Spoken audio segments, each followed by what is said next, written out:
Wala po ako ngayon sa Hague dahil ang utos na ating Vice President at tupagin ko muna yung aking asylum. Pero lilinawin ko lang po ha, ako po ngayon ay isang asylum seeker dahil na naka-apply na po ako for asylum. Ang inaantay ko lang po ay yung kauna-unahang interview na ito po'y kabahagi na ng application process. Pagkatapos po nitong kauna-unahang interview, malaya na po akong makabalik doon sa Dahig kasi ang layo po nitong lugar na ito. Hindi naman po kami nakadete na In fact po pwedeng lumabas at ako'y naggaling na ako sa grocery, kaya lang yung grocery 30 minutes walk one way. At saka yung biyahe papunta rito kung nasa galing sa Dahig, kung magte-train ka, 4.5 oras. So parang hindi ka nga nakadete na, wala ka naman mapuntahan.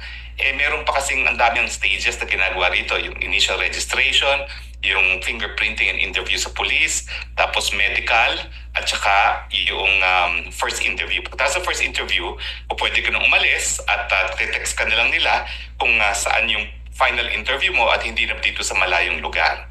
Yung mga walang pera, ilalagay sila sa ibang facility, no? Pero hindi na po rito kasi ito talaga is only for the applicant. Kung karapatan sa non-refuma, ibig sabihin, hindi na ako po pwedeng mapabalik dun sa bansa na aking inalisan dahil sa aking political persecution at yan po ay bansang Pilipinas. Alam niyo po, bukod sa sinabi ni VP Sara na kailangan ayusin ko muna ito para makakonsentrate na rin ako dun sa pagdepensa ng presidente, pero hindi pa po sigurado nakasama ko ha. Lilinawin ko lang po yan. Sabi lang niya, sige ayusin mo yung asylum mo. Yung nag-apply ako, yan yung nagbigay sa akin ng karapatan na hindi na ako po pwedeng mapabalik sa Pilipinas.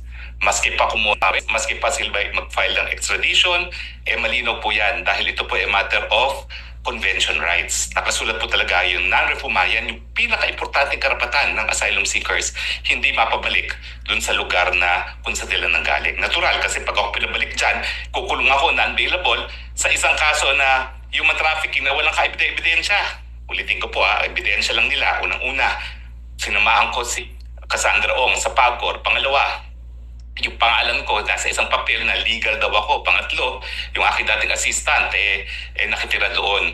Ang kailangan nilang pruwebahan sa syndicated trafficking na ako ay recruit. Ang purpose ko ay para pagsamantalahan ng kanilang intimidation.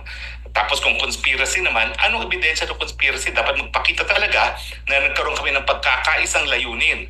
At yun nga ay gumawa ng krimen na syndicated trafficking. Sa akin, yung pendency ng complaint sa DOJ at kung isasampa nila sa korte, yan ang pinakamalakas na